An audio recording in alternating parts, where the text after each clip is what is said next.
She gave me 14 days to remove my horses. Then I checked the deed.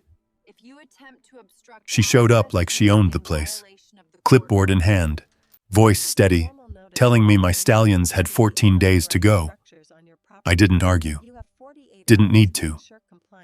Because something about her certainty didn't match the land beneath her feet. And when I checked the record, the truth wasn't just different, it changed everything. If you've ever had someone try to push you off what's yours, stick around and consider subscribing. This one doesn't end the way she thought it would. Diane Mercer didn't slow down when she reached my gate. Most people did. They'd pull up, take a second to look out over the pasture, maybe reconsider whether they belonged there. Not her. She stepped out of a silver SUV, shut the door with a firm, practiced motion, and walked straight up to the chain like it was something she had every right to open. I was already there, leaning against the fence rail, watching my stallions move along the far line of the paddock. 3 of them, big-bodied quarter horses, muscle rolling under clean coats, heads high in the morning light. They were doing what stallions do, measuring distance, claiming space, reminding each other where the boundaries were. Funny thing about boundaries, you only really notice them when someone decides they don't exist. Diane stopped a few feet from me, heels sinking slightly into the dust, though she didn't look down. Slate gray blazer, clipboard tucked under her arm, expression set somewhere between polite and certain, like she'd rehearsed this moment and expected it to go one way. "Mr. Walker," she said, like we'd met before. We hadn't. "You're Ethan Walker, correct?" I nodded once. Didn't offer anything else. She pulled a single sheet of paper from the clipboard and held it out, not quite extending her arm all the way, like the act of handing it over wasn't a request. It was a formality. "This is a notice of violation from Ridgeline Estates Homeowners Association," she said. "Your stallions are in breach of community standards. You have 14 days to remove them from the property or we will pursue enforcement action." She delivered it clean. No hesitation. No searching for words. Just straight through, like something she'd said often enough that it had stopped meaning anything to her. I took the paper. Didn't read it right away. Instead, I looked past her for a second, down the gravel stretch she'd driven in on. That road cut across a strip of land most people assumed belonged to the subdivision. It didn't. It never had. But assumption has a way of turning into confidence if nobody corrects it. Then I looked back at her and unfolded the notice. The print was standard, HOA letterhead across the top. Bold title, Notice of Violation. Below that, a block of text referencing Section 4.2, Livestock Restrictions, and a phrase that stood out immediately. Community Area of Influence. I read that line twice. Then I folded the paper once, along its center crease, neat and even, and slipped it into the breast pocket of my jacket. Diane watched the movement, her eyes narrowing just slightly. Not annoyed. Not yet. Just recalibrating. "Well?" she asked. I rested my hands on the top rail of the fence. "Thank you for coming out," I said. That was it. No argument. No question. No defense, well. For a second, she didn't respond. It was subtle, but you could see it. The moment where her script didn't quite line up with what had just happened. People like Diane expect resistance or compliance, something they can push against. Silence doesn't give them that. "I want to be clear," she said, tightening her grip on the clipboard. "This isn't optional. The presence of uncastrated male horses creates safety and nuisance concerns for the community. We've had multiple complaints." I nodded again, slow, like I was taking it in. Behind her, a light breeze moved through the grass, carrying that dry mineral smell you only get out here, the kind that settles into your clothes and stays. My stallions shifted in the distance, one of them letting out a low, warning sound, more habit than threat. "They're over 1,000 feet from your nearest lot," I said. It wasn't a challenge, just a statement. Diane didn't answer the distance. She went back to the script. "Ridgeline Estates maintains certain standards," she said. "Those standards extend to adjacent areas that impact the community." There it was again. That phrase without a foundation. Area of influence, impact. Words that sounded official if you didn't ask what backed them. I didn't ask. I just watched her. Because what she didn't know, what she couldn't have known standing there at my gate with that clipboard and that certainty, was that every inch of ground she was standing on had been measured, recorded, and filed long before Ridgeline Estates had ever broken ground. This wasn't land you guessed at. This was land with a history written in ink. My grandfather, Walter Walker, had filed the original claim on Cutter Ridge back in 1943. Different name back then, different county lines. But the boundaries were the same, surveyed, verified, recorded, passed down to my father, then to me, without interruption. 3 generations of paper that said exactly where things began and ended. The road Diane drove in on? Mine. The fence line she leaned against? Mine. The gate she hadn't asked permission to stand in front of? Mine. I hadn't advertised that. Never needed to. Most people respected a fence without asking who put it there. Diane tapped the clipboard lightly, bringing the moment back to her. "You'll receive a certified copy of this notice by mail," she said. "Payment instructions are included. If the violation isn't resolved within 14 days, the board will escalate." Escalate. I let that word sit for a second. "Understood," I said. She studied my face, looking for something. Frustration, maybe. Pushback. Anything she could define. Didn't find it. "Good," she said finally. "We prefer to handle these matters efficiently." I didn't answer that. Because efficiency, in her world, meant something different than it did in mine. To her, it meant sending a letter and expecting it to stick. To me, it meant knowing exactly what that letter was worth before I ever responded to it. Diane turned, heels pressing into the dirt again, and walked back toward her SUV. No hesitation this time. No second look at the pasture. She opened the door, got in, and started the engine like the outcome was already decided. The vehicle rolled away in a slow arc, tires crunching over gravel, then disappeared down the line of fencing that marked the edge of something she believed she controlled. When the dust settled, the ranch went quiet again. Just the horses, just the wind. I reached into my pocket and pulled the notice back out. Read it again. 14 days. $750. Community area of influence. I folded it once more and held it between my fingers, feeling the weight of the paper. Not much to it. Ink, letterhead, a signature that probably carried authority inside their subdivision. Out here? That depended on something else. I looked out across the paddock. The Stallions had drifted back toward the fence, calm now, moving in that slow, deliberate way they always did when nothing had actually changed. Because nothing had. The land hadn't moved. The boundary hadn't shifted. The only thing that had changed was that someone on the other side of it had decided to pretend it didn't exist. And that raised a question I didn't answer out loud. Why would an HOA risk enforcing rules on land that was never theirs?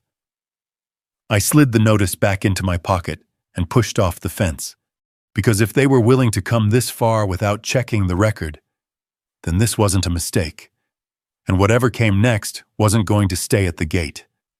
I didn't go inside right away. Instead, I walked the fence line for about 50 yards, just far enough to put the gate behind me and get a clear view of where the pasture dropped toward the creek. The Stallions had settled again, drifting apart, each one taking up space like they always did, aware of each other, but not pressing. They knew the boundaries better than most people. That thought stayed with me longer than it should have, because boundaries only matter if both sides respect them. I turned back toward the house, pulled the notice from my pocket again, and read that line one more time. Community area of influence. It still didn't land anywhere. Not in statute. Not in anything I'd ever seen filed or recorded. Just language that sounded official enough to pass if no one stopped to ask where it came from. I stepped inside, shut the door behind me, and went straight to the back room. The fireproof box sat where it always had. Top shelf, left side, just above the workbench. Same box my father had used. Same one his father had kept before him. Steel edges worn smooth, latch still tight. I set it on the table and opened it.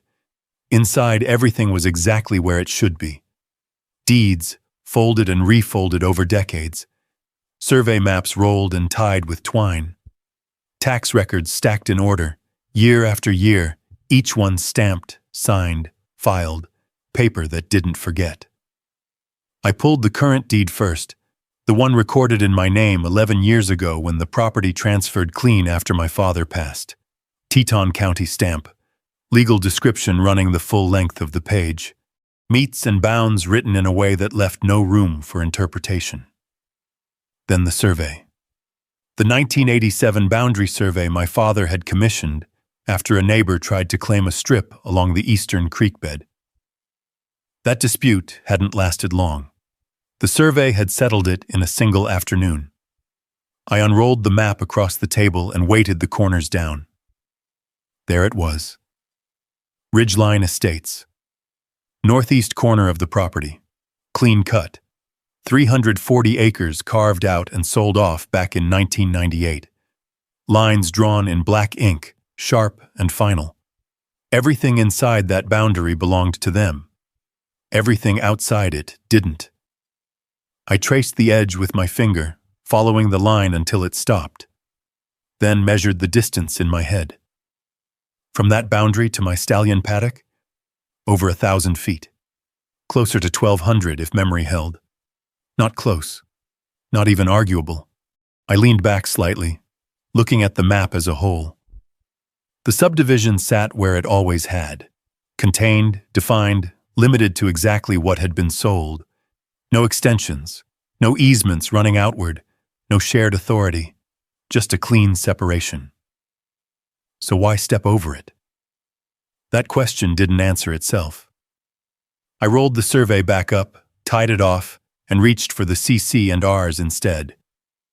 42 pages, recorded in 2001 when the first homes went up.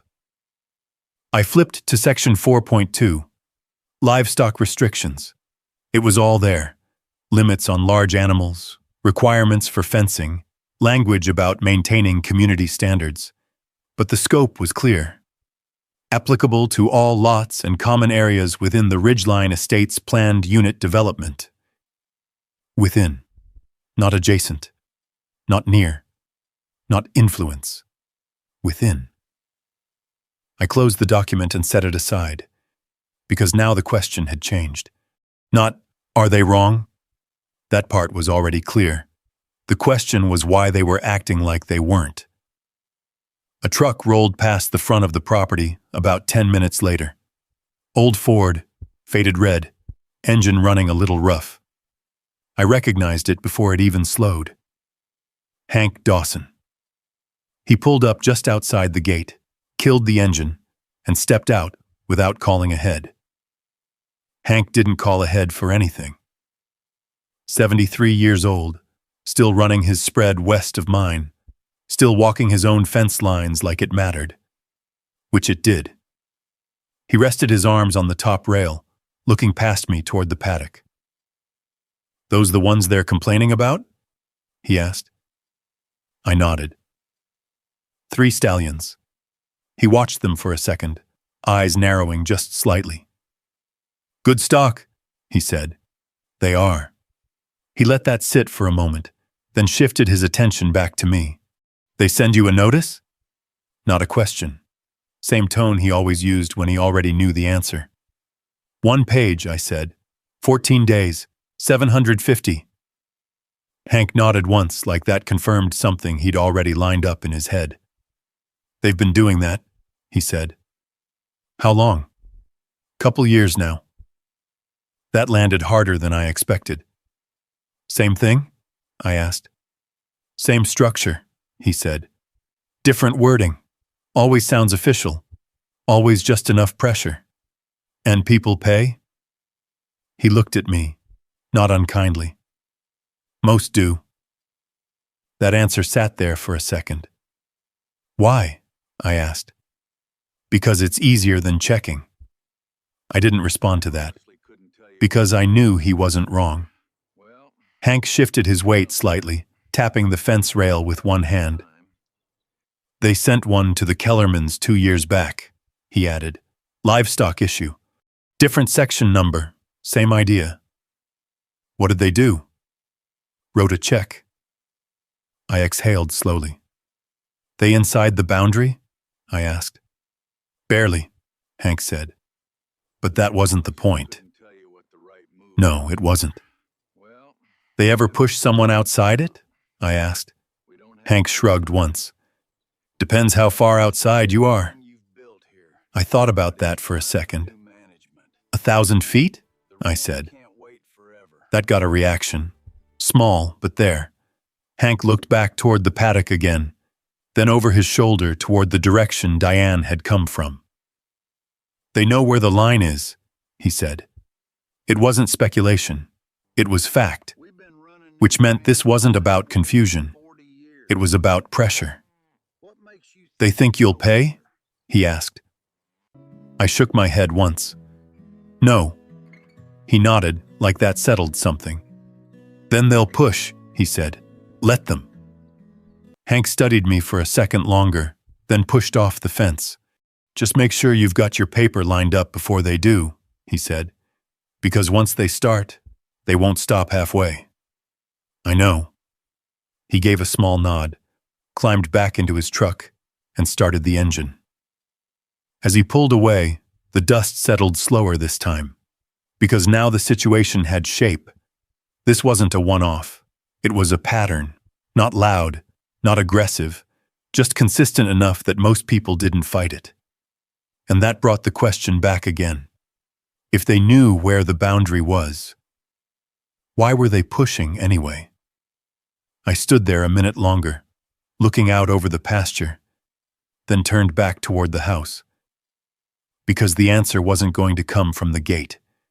It was going to come from the record. And whatever they were counting on, it wasn't that I didn't have one. It was that I wouldn't use it. Not yet. Because once you bring paper into a situation like this, you don't get to take it back. And I wanted to see how far they were willing to go before I showed them exactly where they stood. That answer came faster than I expected. The certified letter arrived 3 days later. It was waiting in the mailbox at the end of the drive, stamped, signed, and heavier than the first notice by just enough to feel intentional. I didn't open it there. I took it back to the house, set it on the kitchen table, and cut it clean across the top with a knife. Inside was the same message, just dressed differently.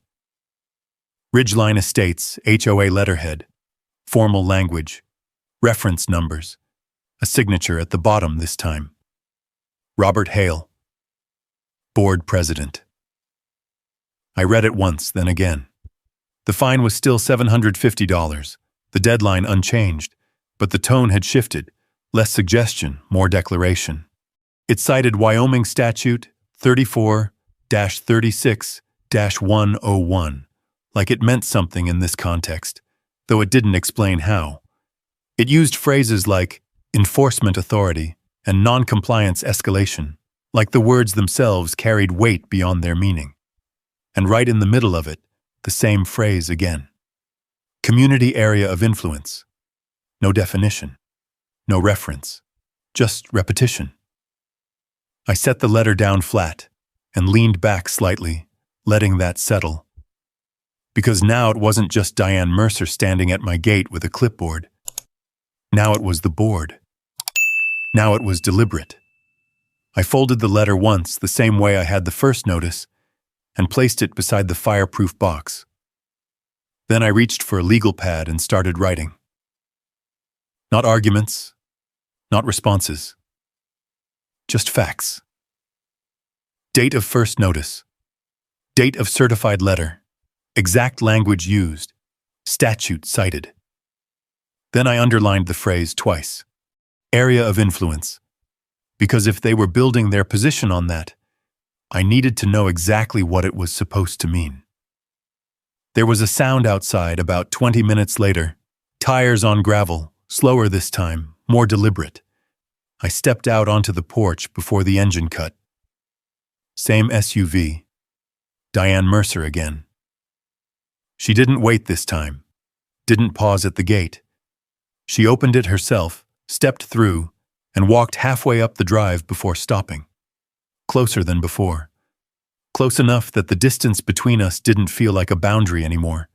It felt like a decision. I assume you received the certified notice, she said. I stayed where I was, hands resting on the porch rail. I did. And? She didn't bother with formality this time. And I read it, I said. Her expression tightened slightly. Then you understand the situation, she said. The board has reviewed this matter. They're prepared to move forward if necessary. With what? I asked. It was the first real question I'd given her. She hesitated, just for a fraction of a second, but it was enough. Enforcement, she said, through the county if required. That'd be new, I said. Her eyes narrowed. What does that mean? It means the county usually knows where its boundaries are, I said. That landed. Not hard, not dramatic, but enough to shift the tone. Diane adjusted her grip on the clipboard. Mr. Walker, I don't think you fully understand how these things work, she said. The HOA has a responsibility to protect property values and community standards. That responsibility doesn't stop at an arbitrary line on a map. I let that sit for a second. Then I stepped off the porch and walked down toward her, closing half the distance between us. Not aggressive, just enough to make the conversation level. That line isn't arbitrary, I said. It's recorded. She didn't respond immediately, because now we weren't talking about interpretation anymore. We were talking about something that either existed or didn't.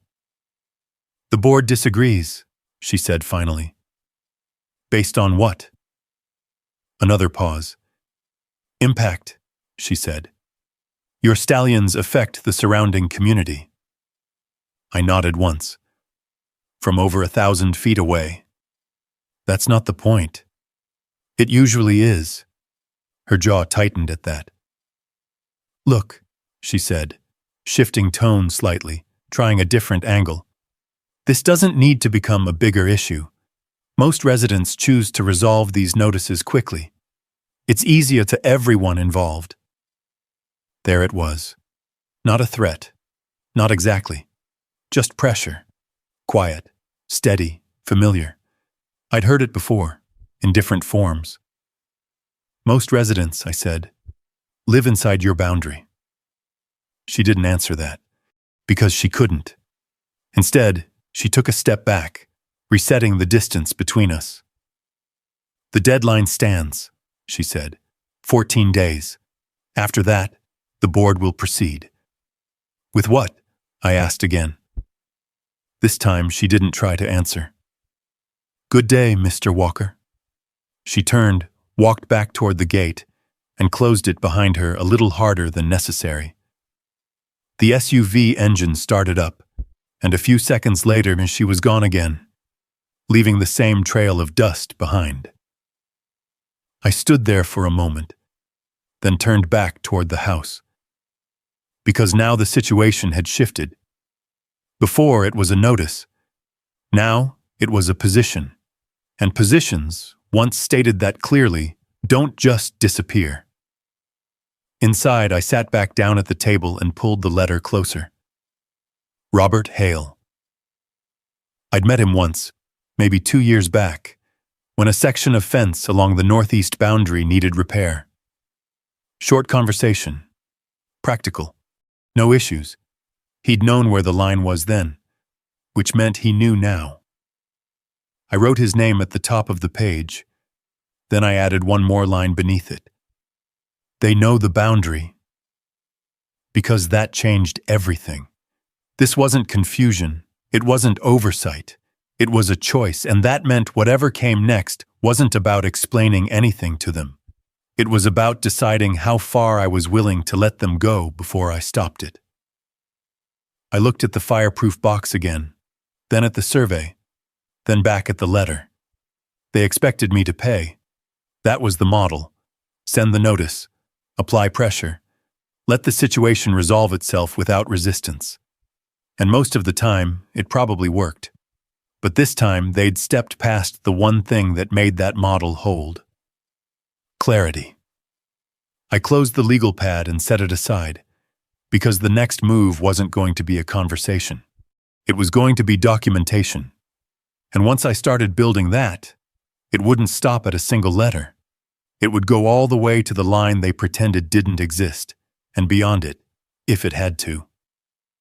I reached for my phone and scrolled through my contacts until I found the number I was looking for. Laura Kim. I didn't call her yet. Not that night. Because first, I wanted everything in one place. Every document, every boundary, every piece of paper that said exactly what this land was. Because when I brought her in, I wasn't bringing a question. I was bringing a case. And once that happened, this wasn't going to stay between me and a clipboard at the gate. It was going to move somewhere a lot harder for them to ignore. And they were the ones who had pushed it there. I started the next morning early. Not because I needed to, but because once you decide to build a case, time stops being something you wait on and starts being something you structure. The first stop was the county records office. Same building it had always been. Same counter. Same system that didn't care who you were, only what had been filed. That was the advantage. No interpretation, no personality, just record. Rosalind was behind the desk when I walked in. She'd been there longer than I'd owned the ranch, and longer than most people stayed in one place doing one thing. She recognized me with a small nod, the kind that acknowledged presence without turning it into a conversation. "Morning," she said. "Morning." I didn't explain why I was there. Didn't need to. "I need certified copies," I said. "Full chain on the Ridgeline Estates parcel. Plat Book 14, pages 88 through 91. And a certified copy of my deed." She didn't ask questions. Just turned to the terminal and started pulling records. That was the thing about people who work around documents long enough. They understand that when someone asks for certified copies, the answer is already forming. Paper doesn't get requested unless someone's about to use it. The printer started up behind her, steady and mechanical. Page after page. Title transfers, original sale documents, subdivision filings. I watched the stack build. Everything tied back to one moment, 1998, when 340 acres were cut out of my family's land and sold to a developer named Harlan Voss. Clean sale, properly recorded, boundary drawn and fixed in place. After that, everything else stayed inside those lines. HOA formation, CC and RS, lot divisions, contained. Rosalind set the stack down and slid it across the counter. "Anything extending beyond that?" I asked. She didn't look up right away. Just clicked through the index again, slower this time, like she was confirming something she already expected. Then she shook her head once. Nothing recorded. No hesitation. No qualification. Just the answer. I wrote it down exactly as she said it. Nothing recorded. Because that phrase mattered more than anything Diane Mercer had said at my gate. I paid for the certifications, took the documents, and walked back out without another word. Back at the ranch, I spread everything across the table again. Deed, plat, title chain, CC and Rs. All of it aligned the same way. No overlap, no extension, no ambiguity, which brought me back to the one thing that didn't belong. Area of influence. I circled it again on the notice, because now I knew exactly what it wasn't. It wasn't law. It wasn't recorded. It wasn't enforceable, which meant it was being used for one reason only, to sound like it was. I picked up the phone and called Laura Kim. She answered on the second ring. Kim. It's Ethan Walker, I said. A short pause. I remember, she said. Water rights question, 3 years ago. That's right. What do you have? No small talk, no lead-in, just straight to the point. I respected that. HOA enforcement notice, I said. They're claiming authority over land outside their recorded boundary. Stallion operation. No easement, no extension, no instrument tying their CC and Rs to my property. She didn't interrupt. Language they're using includes area of influence, I added. No citation, no definition. Another short pause. How far outside their boundary are you, she asked. About 1,200 feet. That got her attention. I could hear it in the shift. Send me everything, she said. Deed, plat, CC and Rs, notices, certified letter. I want the title chain on the original parcel sale, too. I have it. Good. She didn't ask if I was sure. She assumed I was. Give me a day, she said. Maybe 2. I hung up and started organizing the file. Not just stacking documents, but structuring them. Chronological order, tabs, notes on each section. First notice, certified letter, statute cited, phrase repeated, then the counterpoints, deed description, plat boundary, county record confirmation. By the time I finished, the file didn't look like a response anymore. It looked like a position. That afternoon, a truck pulled up again. Different engine, different sound. I stepped outside and saw Diane Mercer standing at the gate for the 3rd time. This time she didn't come in. She stayed on her side of the fence. Interesting shift. I wanted to follow up, she said, raising her voice slightly so it carried. We haven't received any indication that you intend to comply. I walked down to meet her, stopping just short of the gate. I got your letter, I said. Then you understand the timeline. I understand what you sent. Her expression tightened. Then you understand the consequences. Do you? I asked. That landed harder than the last one. She didn't answer immediately, because now the conversation wasn't about their authority. It was about whether they'd checked it. The board is prepared to proceed, she said finally. With what? I asked again. Same question, different moment. She held my gaze for a second, then looked past me toward the pasture, like the answer might be out there somewhere. It won't stay at this level, she said. I didn't think it would. That wasn't defiance. It was agreement, and that seemed to unsettle her more than anything else. Mr. Walker, she said, shifting tone again, this can still be resolved without escalation. Then resolve it, I said. With compliance. No, I said. With clarity. That was the first time I'd used that word with her. Clarity. Because that was the one thing missing from everything she'd brought to my gate. She studied me for a long second, then nodded once. Sharp, controlled. I'll inform the board that you've declined to comply. You can inform them I've reviewed their position, I said, and I'm preparing mine. That stopped her, just for a second, because now it wasn't one-sided anymore. Now it was defined. Good day, Mr. Walker, she said, turning back toward her SUV. This time she didn't linger, didn't adjust, didn't try a different angle. She left. I watched her go, then turned back toward the house, because the moment had shifted again. Before, they were applying pressure. Now they were being answered, and that changes the way people move. Inside, I looked at the file one more time, then at the phone. Laura would call back, and when she did, this would move out of conversation entirely. It would move into something with structure, something with consequence. Because the one thing that had become clear, they weren't mistaken. They were testing the boundary, and now that I'd tested it back, there was only one place left for this to go, and it wasn't going to be defined by a phrase that didn't exist. Laura called the next morning. No greeting, no build-up. "They have nothing," she said. I didn't ask what she meant. "Walk me through it," I said. "I did," she replied. "Every document you sent, deed, plat, CC and Rs, title chain. There is no recorded instrument, none, that extends Ridgeline Estates authority beyond their subdivision boundary. Not an easement, not an annexation, not even a conditional covenant."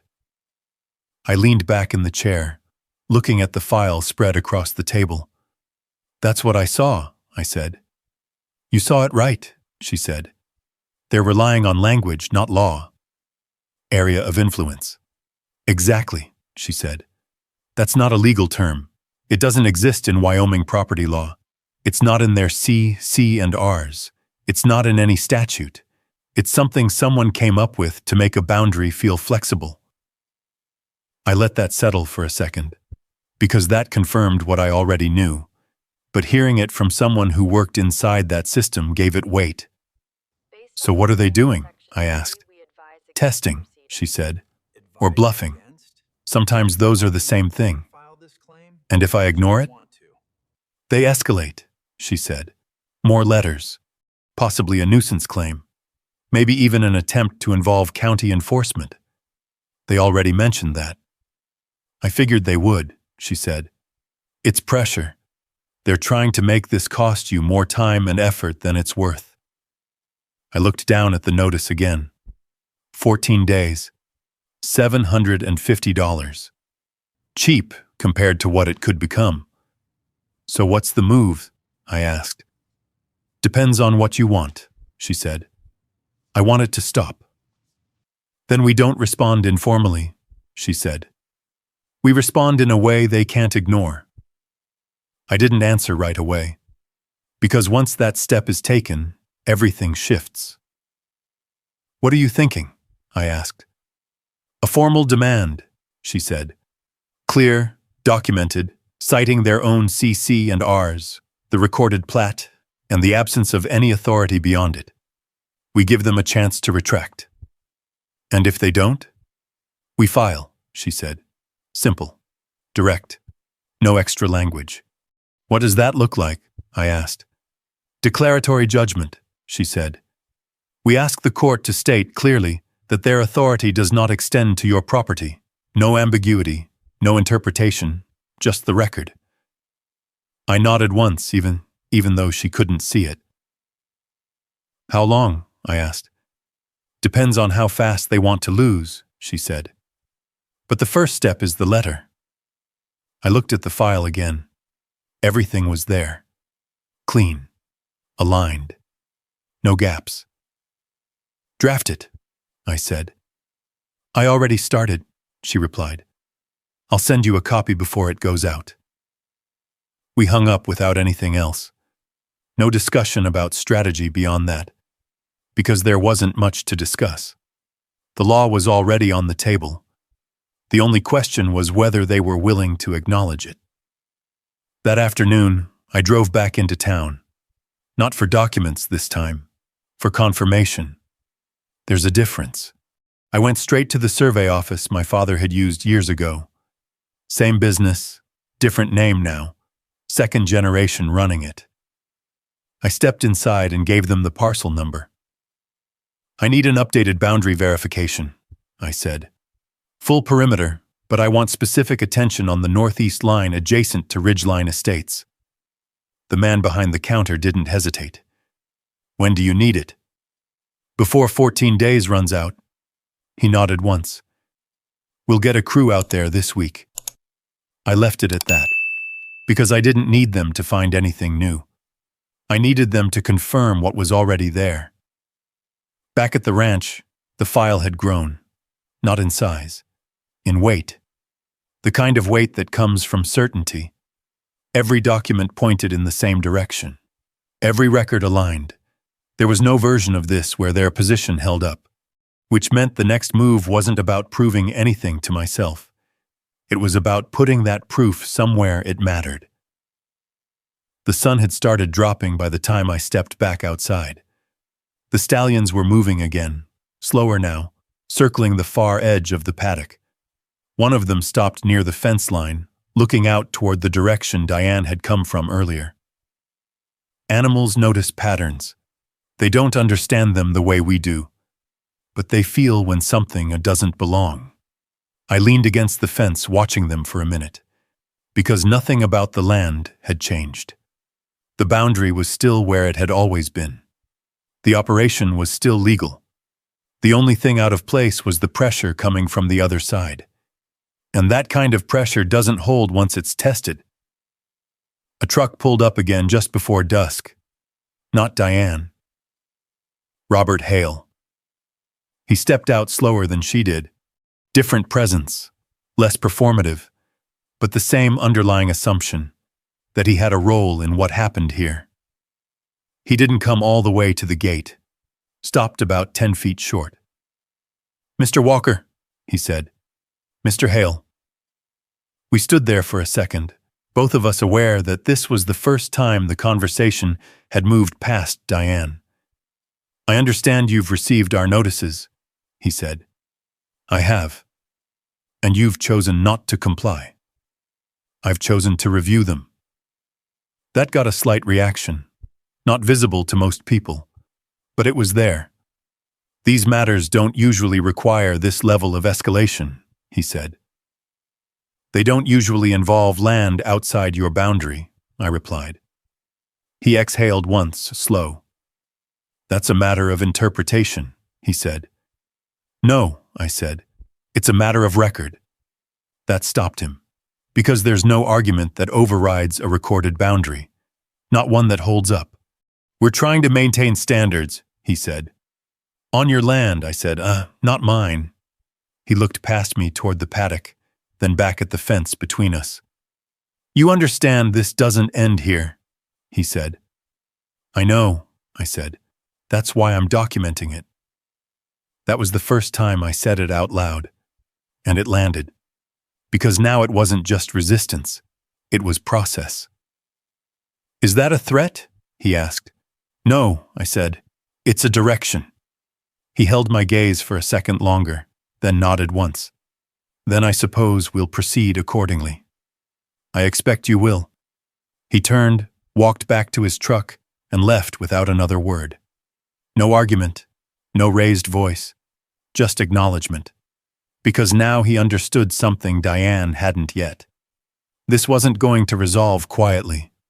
This was going to move into a space where language didn't carry weight on its own, where every claim had to tie back to something real. And once it moved there was no room left for influence, only for what was recorded.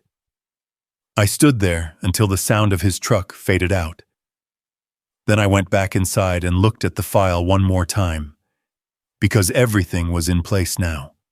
The notice, the escalation, the confirmation, the legal path forward, all of it lined up. And once Laura's letter went out, there wouldn't be any misunderstanding left. Only a choice. Either they step back, or they step into something they can't control. And based on everything I'd seen so far, I already knew which way they were leaning. Laura's letter went out on the 16th day, 2 days after their deadline passed. No response from me, no payment, no compliance, just silence, until the certified mail hit their office. I read the final draft the night before she sent it. 4 pages, single-spaced, every line anchored to something recorded. No speculation, no tone, just structure. It named the plat, Teton County Plat Book 14, pages 88 through 91. It cited Article 1, Section 1.1 of their own CC and Rs, verbatim. It referenced my deed by recording number, the survey by date, and the absence of any instrument extending their authority beyond their boundary. And then it made the demand. Retract the violation. Cease all enforcement actions outside the recorded plat. Confirm in writing within 10 business days. Nothing aggressive, nothing emotional. Just a position they couldn't argue without contradicting their own documents. That's it? I asked Laura over the phone. That's enough, she said. If they have anything real, they'll show it. If they don't, they'll pivot. Pivot to what? Anything that doesn't require a recorded instrument, she said. Which usually means nuisance. She was right. The response came on the 9th day. Not from Diane. Not from Robert Hale. From an attorney. Douglas Farwell. His letter arrived in a heavier envelope. Firm letterhead, 3 pages long. I opened it at the table, same place everything else had been read. The first paragraph was exactly what I expected. The HOA maintains a legitimate interest in preserving the character of the community. The second paragraph was where it shifted. While the association acknowledges the geographic limitations of its recorded plat, I stopped there and read that line again. Acknowledges, not disputes. Acknowledges. That was the first crack. I kept reading. Your client's stallion operation constitutes a nuisance under Wyoming common law, negatively impacting the residential environment of Ridgeline Estates. There it was. Laura had called it. They weren't defending their authority anymore. They were changing the argument. I finished the letter. It cited a case from 1974, feedlot inside city limits. It referenced odor, noise, and potential safety concerns.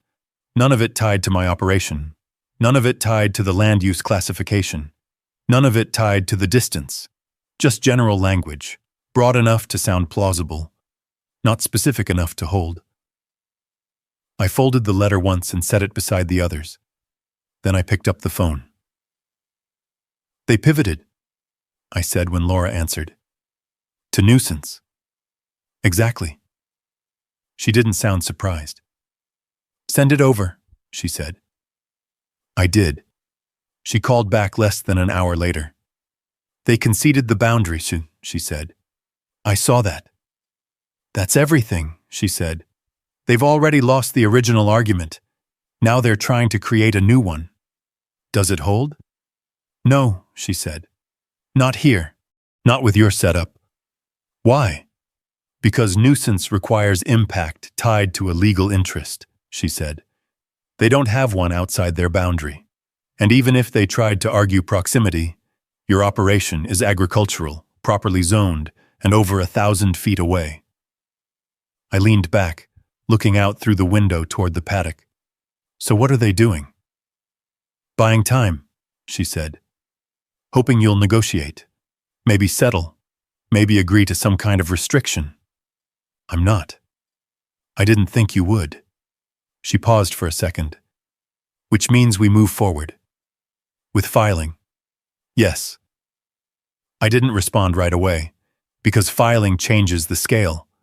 Letters are still controlled. Court isn't. Walk me through it, I said.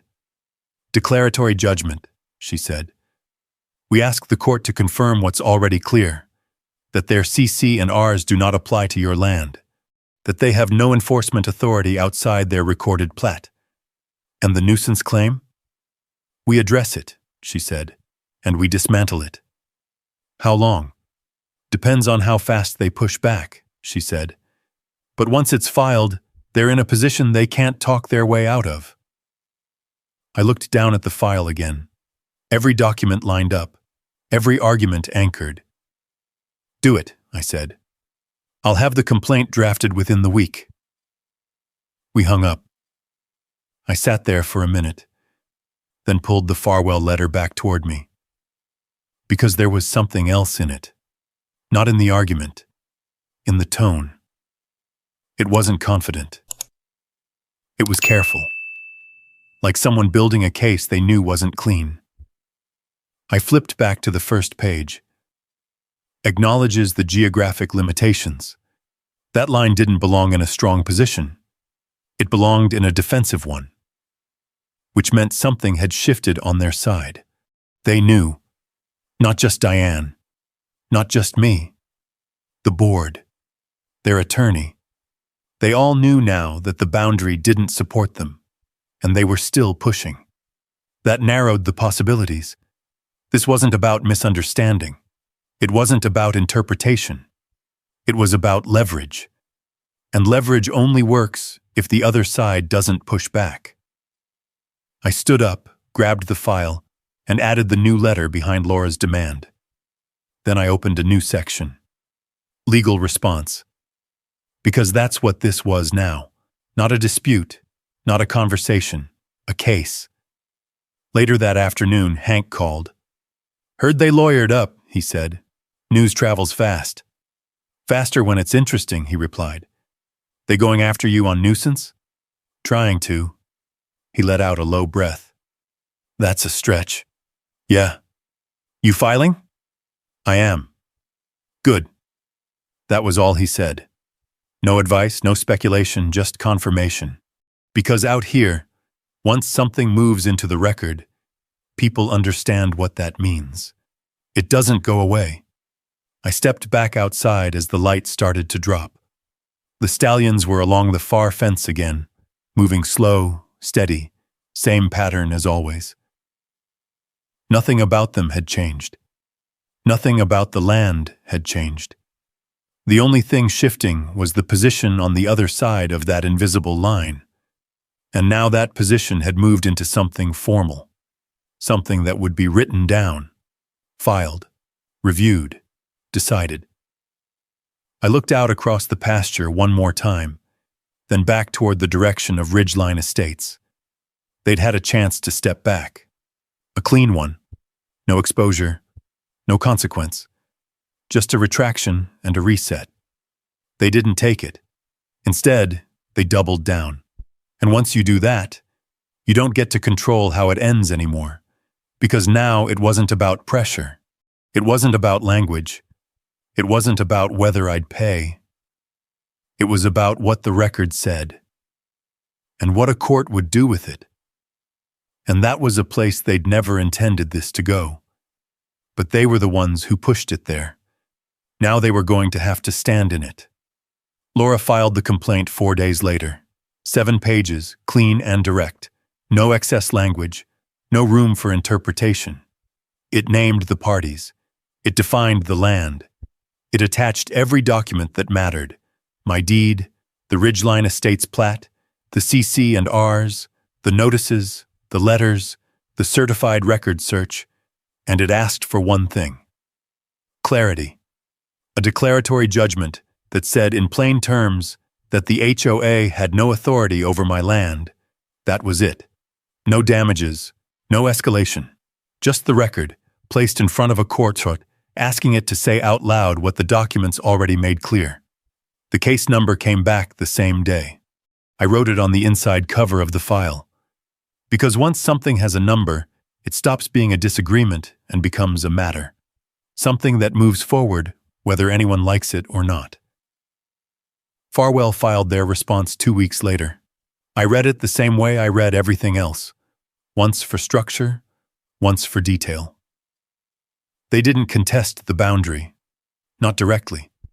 Instead, they built around it. Implied covenant. That was the phrase this time.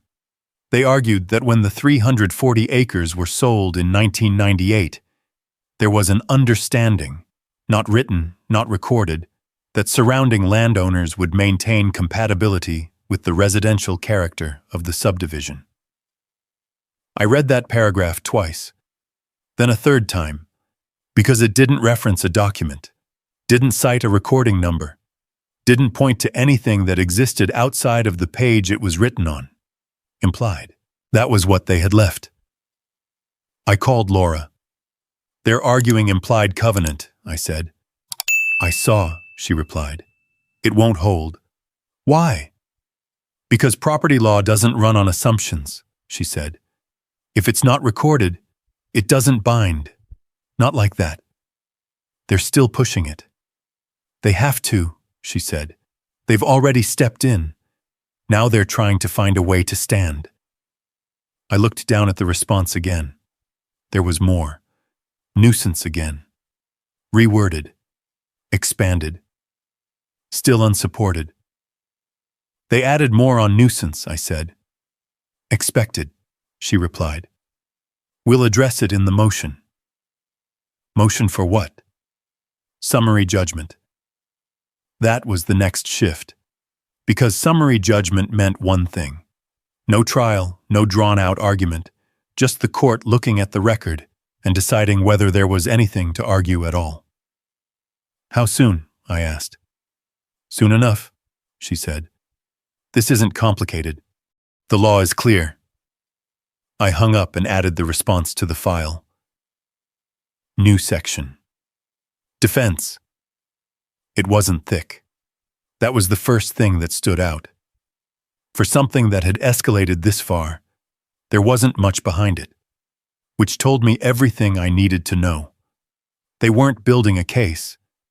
They were extending one, hoping something would hold. A week later, discovery started. Requests came in from Farwell. Documents, correspondence, operational details. Laura responded the same way I had built the file. Everything. Organized. Tabbed. Complete. No gaps. No hesitation. Because when the record is clean, there's no reason to hold anything back. Then our requests went out. Internal HOA communications, board meeting minutes, emails related to the notice. That was where the shift happened.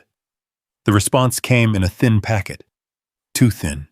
I opened it at the table and went through it page by page. Meeting minutes, standard language, nothing unexpected, general correspondence, mostly routine, then the emails. I slowed down, because that's where decisions show up.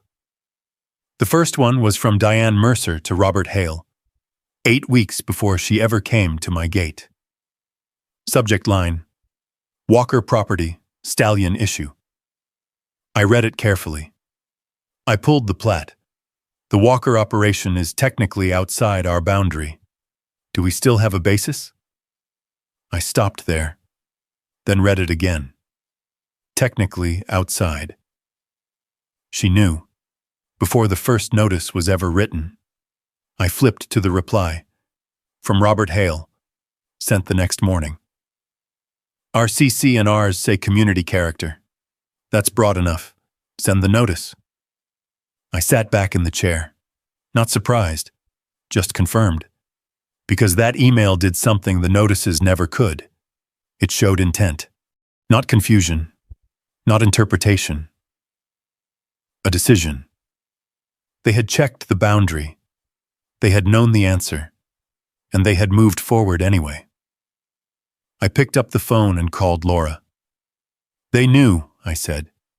I assumed they did, she replied. Now we can prove it. I've got the email. Send it, she said. I did. She called back 15 minutes later. That's clean, she said. Very clean. What does it change? It removes any argument of good faith, she said. They can't claim they believed they had authority. They knew they didn't. I looked down at the printed email again. 2 short lines. That was all it took. Does that matter for summary judgment? I asked.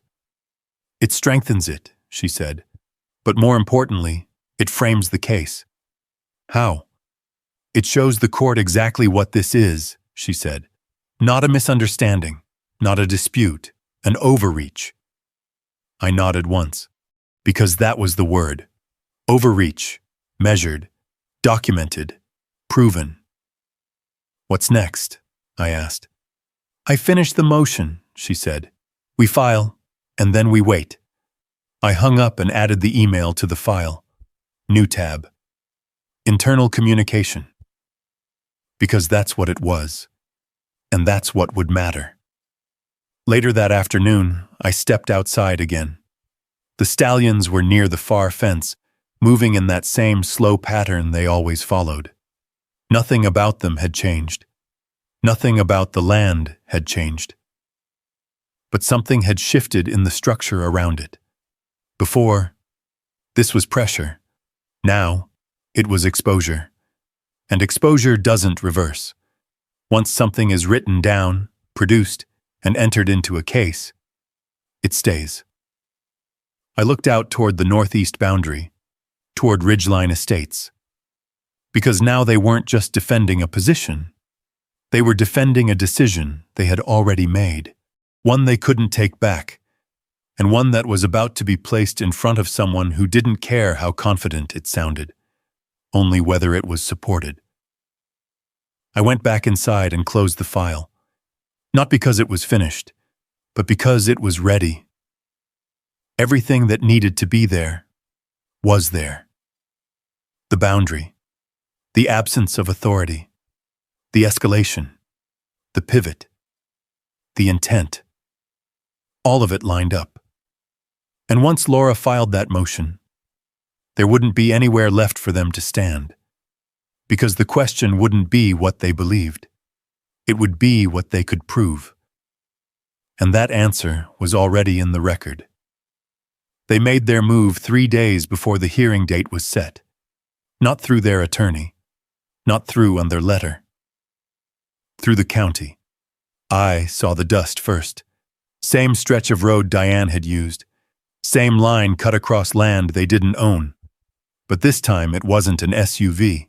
It was a county truck. White. Marked. Slow. Behind it, another vehicle. Sheriff's Department. That was new. I stepped out onto the porch before either engine shut off. Because this wasn't pressure anymore. This was escalation. The county truck stopped short of the gate. The sheriff's vehicle pulled up beside it, angled slightly, like whoever was driving wanted a clear view of everything before stepping out. The door opened. Sheriff Cole Bennett stepped down onto the gravel. I knew him by sight. Everyone did.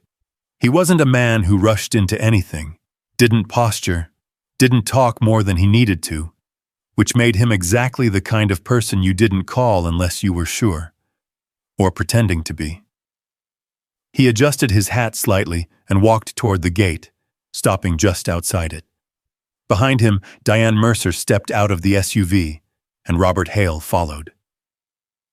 That told me everything. This wasn't a misunderstanding reported by a third party. This was coordinated. Diane didn't come forward right away. She stayed half a step behind the sheriff, letting him take the lead. That was different. That was strategic. "Mr. Walker," Bennett said, voice even. "We received a report of a potential livestock violation tied to a community standards issue." I nodded once. "I figured you might." He looked past me briefly, taking in the paddock, the stallions moving along the far edge. "How many?" he asked. 3 stallions, I said. 14 mares in the other pasture." He nodded. "Any complaints filed with the county directly?" "Not that I've seen." He shifted his weight slightly, then turned his head just enough to acknowledge Diane. "Ma'am," he said, "you want to explain the concern?" Diane stepped forward then, confidence back in place, clipboard in hand like it always was. "These animals are in violation of Ridgeline Estates community standards," she said. "We've issued formal notices. The owner has refused to comply. We're requesting enforcement assistance." Bennett didn't respond right away. He looked at her for a second, then back at me. "Mr. Walker," he said, "is this property within the Ridgeline Estates boundary?" "No," I said. "How far outside?" "About 1,200 feet." That landed. Not because of what I said, but because of what it implied. Bennett turned back to Diane. "Do you have documentation extending HOA authority beyond the recorded subdivision?" he asked. Diane hesitated. Just for a second. Then she shifted. The impact extends beyond the boundary, she said. The community has a right to maintain standards. That's not what I asked, Bennett said. Still calm, still even. But now there was a line. Do you have documentation? He repeated. Diane didn't answer immediately. Robert Hale stepped in then. We're operating under the understanding that adjacent land use can affect community conditions, he said. Recorded? Bennett asked. No, Hale admitted. But that was enough. Bennett raised a hand slightly, cutting off the rest. Then this isn't a county enforcement matter, he said. Silence. Not loud, not dramatic, just final. Diane's grip tightened on the clipboard. We've already issued violations, she said. We're within our rights to escalate. Within your boundary, Bennett said, not outside it. He turned toward me. Do you have your deed and survey? He asked. I do. Bring them out. I went back inside without another word. Because this was the moment everything shifted. Not in a courtroom, not on paper. Right here. I came back with the file, opened it on the hood of the sheriff's truck. Deed first, plat second, survey third. Bennett leaned over, reading carefully. Not skimming, not assuming. Reading. That took time. And in that time, nobody spoke. Not Diane, not Hale, just the sound of paper moving under his hands. Finally, he straightened. Then he looked at Diane.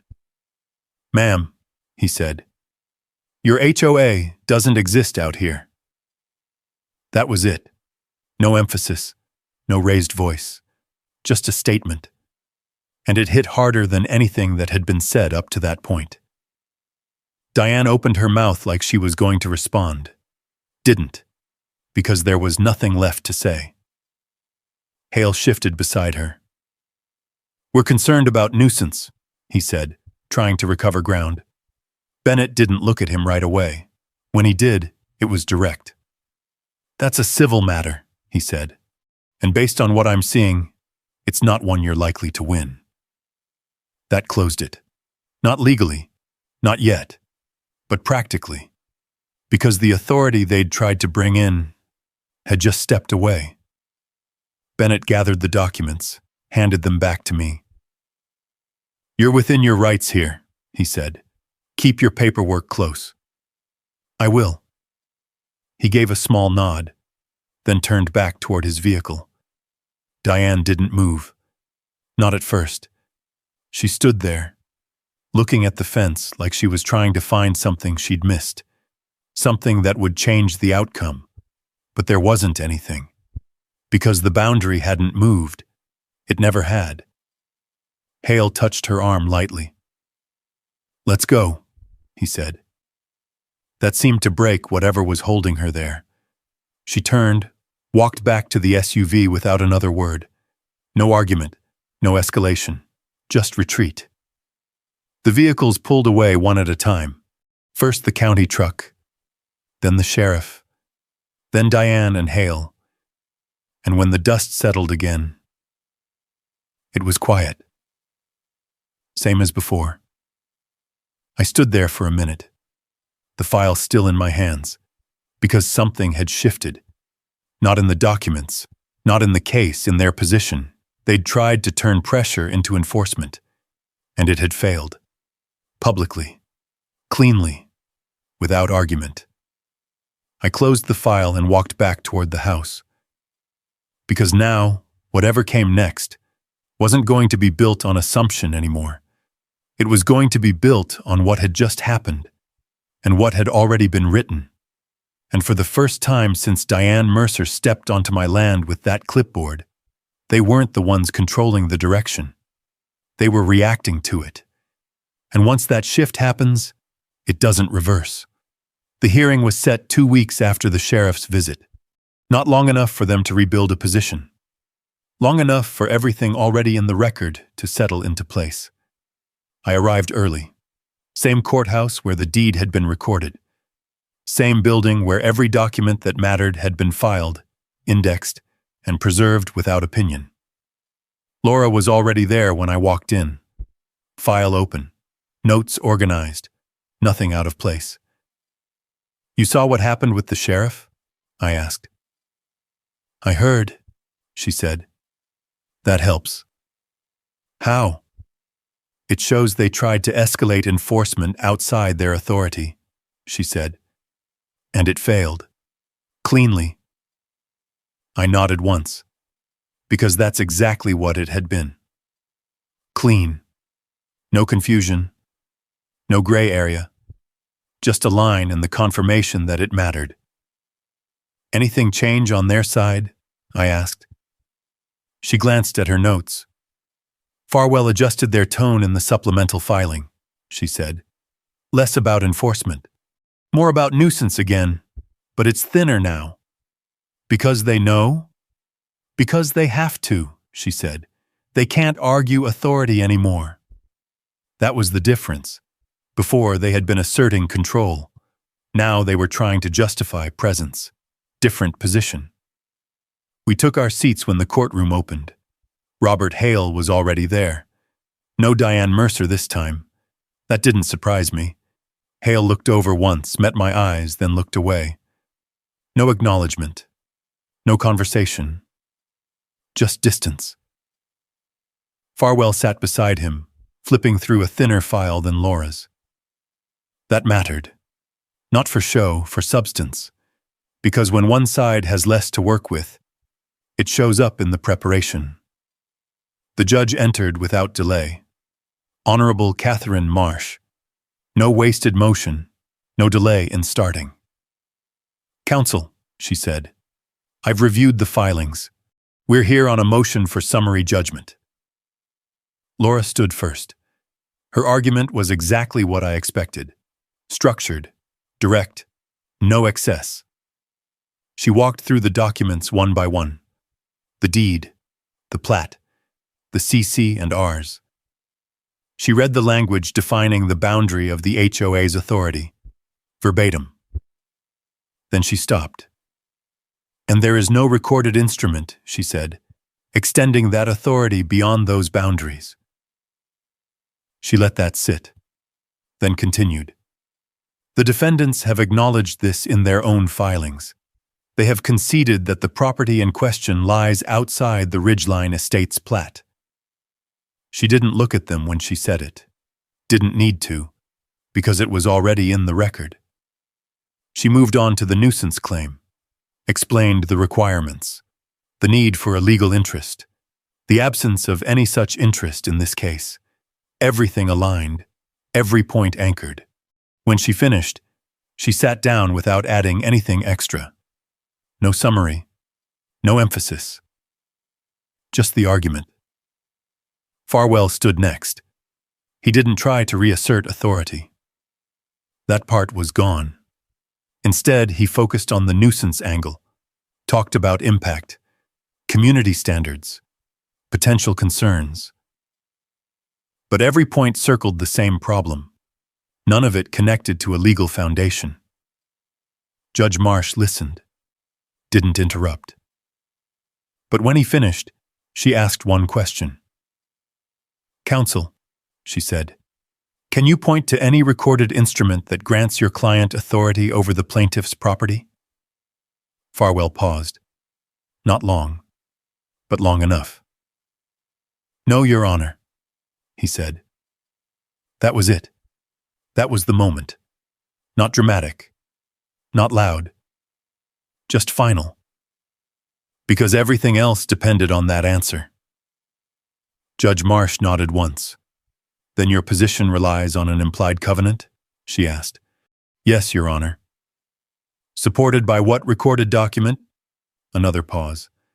"None directly, Your Honor." She made a note. Didn't react beyond that. Because she didn't need to. The record had already done the work. The hearing ended in less than an hour. No theatrics, no extended argument, just structure. We stepped out into the hallway. Laura closed her file. "That's as clean as it gets," she said. "You think she'll rule quickly?" "Yes." How sure are you? She asked the only question that mattered, Laura said, and they didn't have an answer. That was enough. We didn't wait long. The ruling came 11 days later, delivered in writing, 12 pages. I read it at the same table where everything else had been read, line by line, because the details mattered. But the conclusion was simple. The Ridgeline Estates HOA had no authority outside its recorded plat. No instrument extended that authority. The notice of violation had no legal foundation. The enforcement attempts were invalid. And then the final line. Attorney's fees awarded to the plaintiff, $14,640. I read that number twice, not because of the amount, because of what it represented. Consequence. Not just correction. The ruling didn't just stop them. It documented what they had done, recorded it, indexed it, made it permanent. I set the paper down and looked out the window toward the pasture. The stallions were moving along the fence again. Same pattern, same distance. Nothing about them had changed. Nothing about the land had changed. The only thing that had changed was that the line had been read out loud and confirmed. And once that happens, it doesn't go back to being unclear.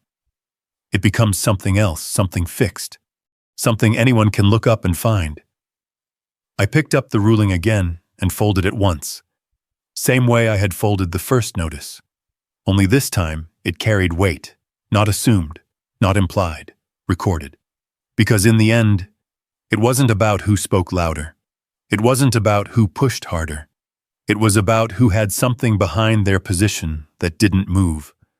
And when it came down to it, the HOA didn't exist out here. And now, the record said so. They didn't appeal. Laura had told me they probably wouldn't. Not because they agreed, but because there wasn't anything left to argue that wouldn't collapse under the same weight. An appeal needs something to stand on. They didn't have it. The deadline passed without a filing. No extension request, no motion, no attempt to reopen the question. Just silence. 31 days after the ruling, Laura forwarded me a scanned copy of the check.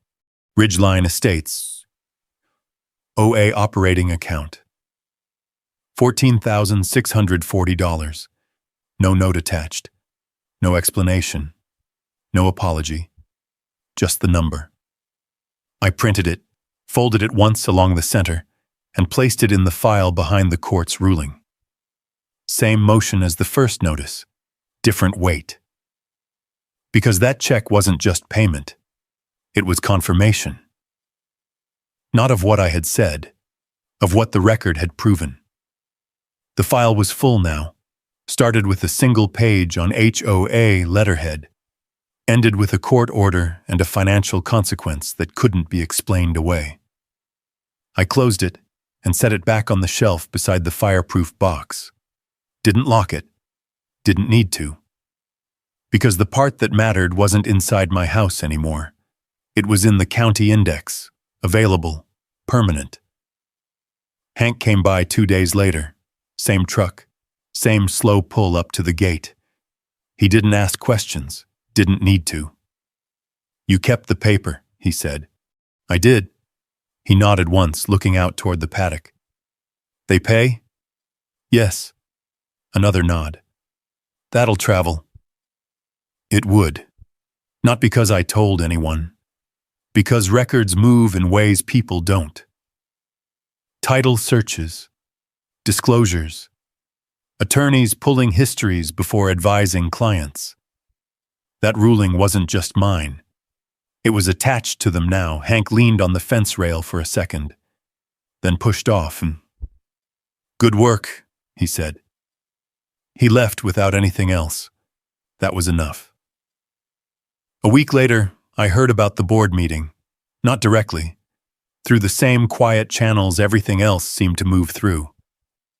Robert Hale stepped down. No statement beyond personal reasons. No acknowledgement of the case. No mention of the ruling. Diane Mercer had already resigned 2 weeks earlier. No meeting, no announcement, just gone. That part didn't surprise me. People who rely on assumed authority don't tend to stay once it's tested, because what replaces it is structure, and structure doesn't bend. I didn't go looking for who replaced them. Didn't check the board roster. Didn't read the minutes. Because none of that changed what mattered. The boundary hadn't moved. The authority hadn't expanded. The record hadn't shifted. And it wasn't going to. I walked the south fence line that weekend, not to inspect it, not to measure anything, just to walk it. Same route my father used to take. Same stretch my grandfather had marked long before any subdivision sat in the northeast corner of the property. The posts were still straight, wire still tight. Monuments exactly where the survey said they were, exactly where they'd always been. I stopped at the corner marker near the creek, looked down at it for a second. Simple piece of metal in the ground. No language, no argument, just location. The kind that doesn't change because someone decides it should. The stallions were audible from the paddock. Low movement, hooves against dry ground. Same pattern, same rhythm. Nothing about them had shifted, because nothing about this land had ever been under real threat. That was the part most people misunderstand. Situations like this don't change ownership. They test it. They test whether the person holding it understands what they have, and more importantly, whether they're willing to use it. I turned back toward the house, the fence line running clean beside me, because in the end, it wasn't about the notice, or the letters, or even the court. It was about something simpler. A question. Does the claim have a foundation? If it does, you deal with it. If it doesn't, you don't move. You let it come to you, and you meet it with something that doesn't shift. Paper, record, proof.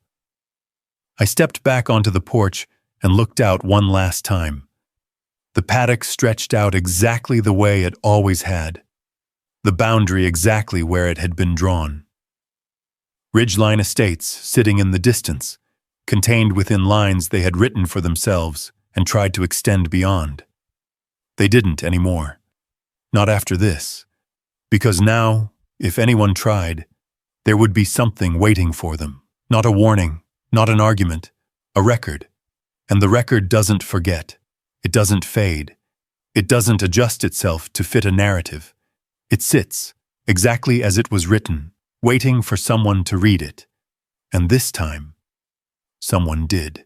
The lesson here isn't complicated, but it's one people overlook more often than they should. When someone claims authority over you, especially with official language and a sense of certainty, the first thing you own yourself is not compliance. It's verification, because confidence doesn't make something true. Only the record's there, as if you take the time to read it, understand it, and stand on it. You don't have to argue louder. You just have to stand steady. There's a quiet kind of strength in that, not in pushing back hard, but in knowing exactly where you stand and refusing to step outside of it, just because someone else insists you should. Land, right, and the truth, they don't shift because someone speaks with authority. They hold because they were built to. If you ever had someone question something that was rightfully yours, or try to pressure you into going along just to make things easier, go ahead and drop a stand in the comments. I'd like to hear where you're watching from and what you would do in that moment. As if stories like this mean something to you, stories about holding your ground, knowing you're right, and letting the truth speak for itself. Consider subscribing. There's more coming, as you're always welcome here.